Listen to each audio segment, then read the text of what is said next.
નમસ્કાર મિત્રો, જીપી સિરીઝમાં આપનું સ્વાગત છે। મિત્રો, અત્યારે આપણે ખેડા મહેમદાવાદ રોડ ઉપર આવેલા શ્રી સિદ્ધિવિનાયક દેવસ્થાને દર્શન માટે આવ્યા છે। આજે 22/1/2026 તારીખ છે અને આજે વિનાયક ચોથ છે, એટલે શ્રી ગણપતિ દાદાનો પ્રાગટ્યોત્સવ। આ મંદિર એશિયાનું મોટું ગણેશ મંદિર છે અને એનો રેકોર્ડનું એનું પણ અહીંયા બોર્ડ લગાવેલું છે। જો સરસ અરણ્ય ભૂમિનો અહેસાસ થાય એવો સરસ વોકવે છે। અહીંયા લાડુ, બુંદી લાડુ, ચૂરમાના લાડુ એ બધા નહીં નફોની નુકસાનના ધોરણે વેચાણ થાય છે। શ્રી સિદ્ધિવિનાયક દેવસ્થાન પ્રવેશદ્વાર છે, ખૂબ જ વિશાળ ભવ્ય, અને અંદર તમે જુઓ સરસ અરણ્ય જેવો માહોલ છે અને અહીંયા એક હાથીની પ્રતિકૃતિ રખાઈ છે। હાથી નહીં, ગણેશ છે, સેલ્ફી પોઈન્ટ છે અને એશિયાનું મોટું ગણેશ આકાર ગણેશ મંદિર છે। આ જો ખૂબ જ સરસ પ્રારંભિક આ સેલ્ફી પોઈન્ટ છે અને અનેક લોકો અહીંયા ફોટોગ્રાફી કરતા હોય છે। દેવસ્થાનની મેમોરિયલ યાદગીરી માટે બધા અહીંયા ફોટોગ્રાફી કરતા હોય છે અને આપણે પણ મિત્ર જયેશભાઈ આપણી સાથે છે, એમની સાથે આ થોડું મેમોરિયલ શૂટ કર્યું છે। જો સરસ વિશાળ મોટું મંદિર બનાવાયું છે અને અહીંયા એક બીજો સેલ્ફી પોઈન્ટ જેવું ગણપતિ દાદાનો જે વાહન છે મૂષક, અને એ પણ પેલો મોદક લઈ અને મૂષક ઊભા છે અને આ પણ એક સેલ્ફી પોઈન્ટ જ છે અને પાછળ સરસ ભવ્ય મંદિર દેખાય છે અને અનેક લોકો અહીંયા પણ મેમોરિયલ શૂટ કરે છે અને સેલ્ફી ફોટો બધા ક્લિક કરતા હોય છે બધા અહીંયા। અને હવે 26મી જાન્યુઆરી પ્રજાસત્તાક દિન, એટલે આપણા રાષ્ટ્રનો મોટો તહેવાર કહેવાય અને એની ઉજવણી માટે નાગરિકોને શુભેચ્છા પાઠવવામાં આવી રહી છે। અહીંયા 26 જાન્યુઆરી 2026 જો 4 દિવસ બાકી છે, પરંતુ અહીંયા શુભેચ્છા પાઠવી દીધી છે। જો પ્રકૃતિના દર્શન સરસ થઈ રહ્યા છે અહીંયા, અને સહેજ પણ હવા આવે તો આ જે પાઇપ છે એમાંથી સરસ ધ્વનિ અહીંયા વાતાવરણમાં ગુંજે છે અને જો પ્રકૃતિ દર્શન અને ગણેશજીનું સરસ મંદિર સામે દેખાય છે અને આ વોકવે છે અને સરસ નૈસર્ગિક પાર્ક જેવું જ બનાવાયું છે। હમણાં જ ઉત્તરાયણ ગઈ છે 14 તારીખે, એટલે એની એ પર્વની ઉજવણીની પણ તમને ઝાંખી જોવા મળે છે। અહીંયા બહારનો સરસ નાનકડું મંદિર બનાવેલું છે જે સ્થાપક મંદિરના છે અને તમે જુઓ ખૂબ જ સરસ એક પહાડી વિસ્તારમાં કોઈ ગુફા હોય ને એવું સરસ આ રસ્તો છે, પગથિયા ચડી અને ઉપર જવાનું છે। અને મિત્રો, આજે સરસ વિનાયક ચોથ છે અને ગણપતિ દાદાનો પ્રાગટ્ય દિવસ છે, એટલે ખૂબ જ પવિત્ર દિવસ છે અને અનેક શ્રદ્ધાળુઓ દર્શનાર્થે આવી રહ્યા છે। સવારથી જ દર્શનાર્થે બધા આવતા હશે અને ખૂબ જ સરસ દિવ્ય ભવ્ય મંદિર બનાવાયું છે। જો પ્રાચીન જે હિમાલયમાં અથવા જે પહાડી એરિયામાં ઋષિમુનિઓ સંતો તપશ્ચર્યા કરતા હતા એવું સરસ મંદિર બનાવ્યું છે અને જો ગણપતિ દાદાના સરસ દર્શન થઈ રહ્યા છે આપણને। શ્રી સિદ્ધિવિનાયક ગણેશજી, આજે મહાસુદ ચોથ છે અને વિનાયક ચોથ છે, ગણેશજીનો પ્રાગટ્ય દિવસ છે અને આ પ્રતિમા છે મુંબઈનો જે સિદ્ધિવિનાયક મંદિર છે એની પ્રતિકૃતિ જેવી છે અહીંયા પ્રતિમા રખાઈ છે। જો દાદાના પ્રિય મોદકથી સરસ સુશોભન કરાયું છે, એટલે આમ તો એમની આગળ થાળ નૈવેદ્ય તરીકે જ રાખવામાં આવ્યું છે। મહેમદાવાદ, ખેડા જિલ્લાનું મહેમદાવાદ તાલુકા મથક છે અને મહેમદાવાદમાં સરસ સિદ્ધિવિનાયક દેવસ્થાન બનાવાયું છે અને તમે જુઓ મોદક ચારે બાજુ સરસ ડેકોરેટિવ પણ કરાયા છે અને નૈવેદ્ય રૂપે પણ ત્યાં ધરાવાયા છે અને શ્રદ્ધાળુઓ ધીરે ધીરે દર્શનાર્થે આવતા હોય છે ને થોડી વાર બેસી અને થોડું ગણપતિ દાદાનું નામ સ્મરણ અહીંયા લઈ અને પછી નીચે બીજા જે દેવસ્થાનો છે ત્યાં દર્શનાર્થે જતા હોય છે।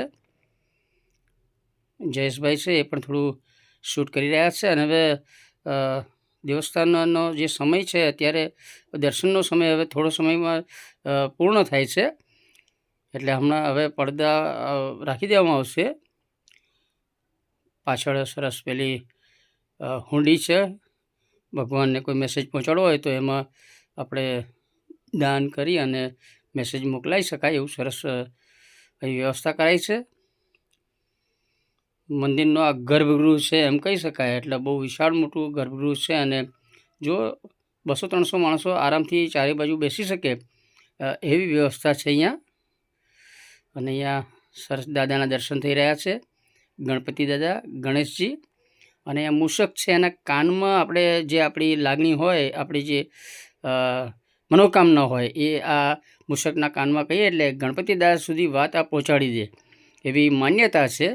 અને દરેક લોકો બાધા માટે આવે તો અહીંયા મૂષકના કાનમાં એમની લાગણી વ્યક્ત કરતા હોય છે. જો અત્યારે પણ દર્શનાર્થીઓ બધા આવી રહ્યા છે.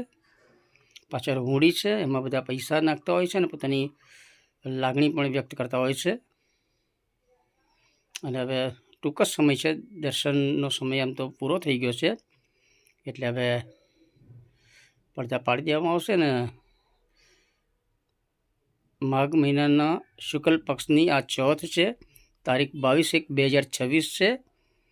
અને બધા દર્શનાર્થીઓ હવે નીચે જશે. નીચે પણ 2 અલગ માળ છે, એમાં વિવિધ દેવસ્થાનોની સરસ દર્શનાર્થે બધા મંદિરો બનાવાયા છે. જો અહીંયા ઘીના દાન માટેનું મહત્ત્વ સમજાવાયું છે. આપણે રડુ કામનાથ દાદાના મંદિરે 700-800 વર્ષનું જૂનું ઘીનો ભંડાર છે, એ ટાઈપનું જ અહીંયા પણ આયોજન કરવામાં આવ્યું છે. અખંડ જ્યોત માટે અને વિવિધ માનતા માટે અહીંયા ઘી અર્પણ કરવામાં આવે તો એ ઘી સંગ્રહ કરવા માટે એક કોઠીઓ રાખવામાં આવી છે. રઢુમાં આપણે પેલા દેગડા જેવા રાખવા, ઘડા જેવું રાખવામાં આવ્યું છે.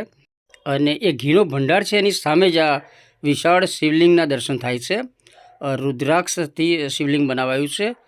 અને ઉપરના માળથી બધા દર્શન કરી ગણપતિ દાદાના દર્શન કરી અને બધા શ્રદ્ધાળુઓ અહીંયા બીજા માળે આવે છે અને અહીંયા શિવલિંગના દર્શન કરે છે.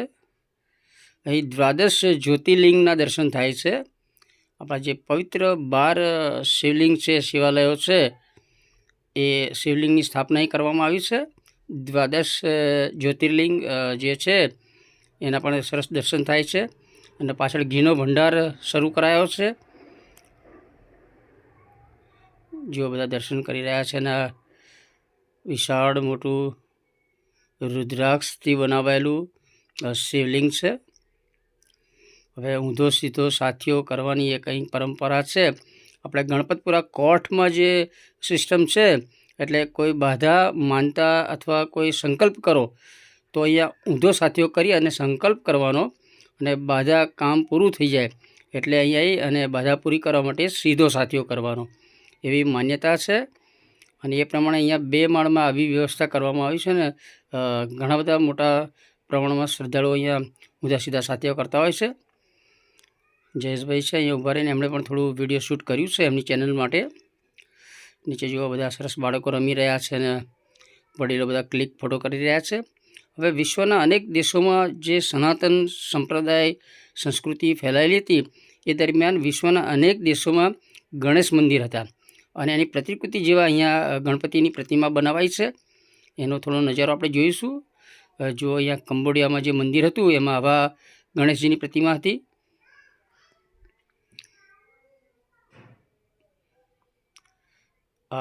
ચીનમાં જે મંદિર હશે જે તે સમયે ગણેશ મંદિરો વિશ્વભરના અનેક દેશોમાં અનેક ભૂખંડ પર ગણપતિ મંદિરો હતા.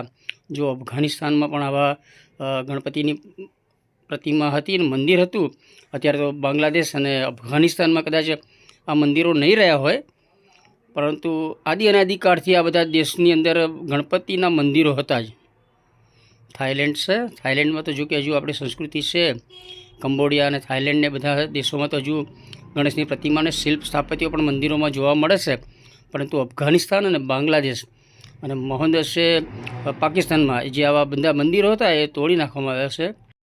હવે આ નેપાળ તો આમ લગભગ હિન્દુ રાજા હતા અને હિન્દુ સંસ્કૃતિ જ હતી અને આજે પણ વિશ્વમાં એક જ દેશ હિન્દુ દેશ છે એવું કહી શકાય. આપણે અગાઉ વાત કરી તે પ્રમાણે ઇન્ડોનેશિયામાં પણ આવા સરસ ગણપતિ દાદા છે. અને જયેશભાઈ સાથે આપણે બધા ગણેશજીના દર્શન કર્યા છે.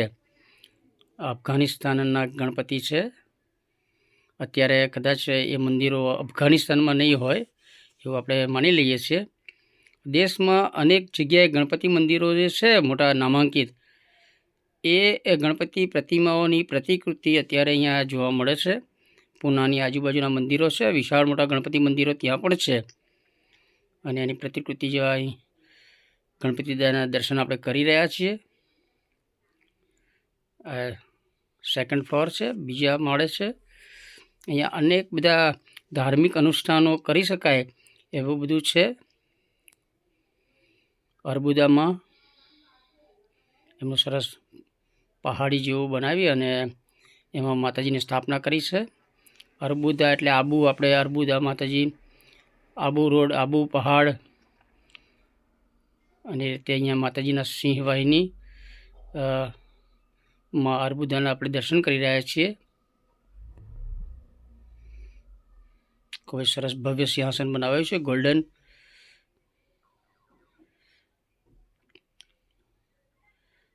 ખૂબ જ વિશાળ મોટું ગણેશ મંદિર છે, અને વિવિધ ધાર્મિક આસ્થાને પોષતી અનેક અહીંયા વ્યવસ્થા કરવામાં આવી છે.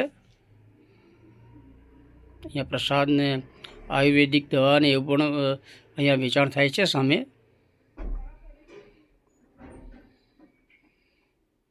અહીંયા જે દાદાની સ્થાપના કરી છે એ જ એની નીચે જ બિલકુલ આ સ્થળ છે.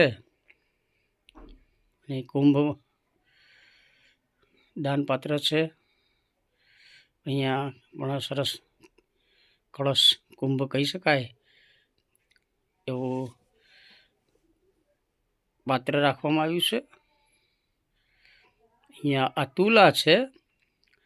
કોઈ જોખવાની બાધા હોય તો અહીંયા જોખવામાં આવે છે. એટલે ગોળ છે, સાંકળ છે, મીઠાઈ છે, એવા જે બાધા હોય એ પ્રમાણે અહીંયા તુલા કરવામાં આવે છે. જો આ બધા બાધાના જ બધા ગોળ ને એવું બધું પડ્યું છે. આપણા દેશમાં અને ખાસ આપણા રાજ્યમાં આ જોખવાની બાધા બહુ જ રાખે છે બધાએ. કોઈ પણ વિજય માટે અથવા કોઈ બીમાર હોય તો એની જોખવાની બાધા રાખતા હોય છે. અને અહીંયા જો સરસ ઘંટ રાખવામાં આવ્યો છે, અને વિશાળ મોટો ઘંટ છે, અને એના ઘંટારાવ થાય તો એ ધ્વનિથી વાતાવરણ શુદ્ધિ થઈ જાય અને એકદમ વાતાવરણ પવિત્ર બની જાય છે. જો જયેશભાઈ એ પણ સરસ ધ્વનિનાદ સંભળાવ્યો છે, અને અનેક શ્રદ્ધાળુઓ આવે છે તો એક આસ્થા સાથે ઘંટારાવ કરે છે, અને વાતાવરણ ખૂબ જ એક પવિત્ર બને છે.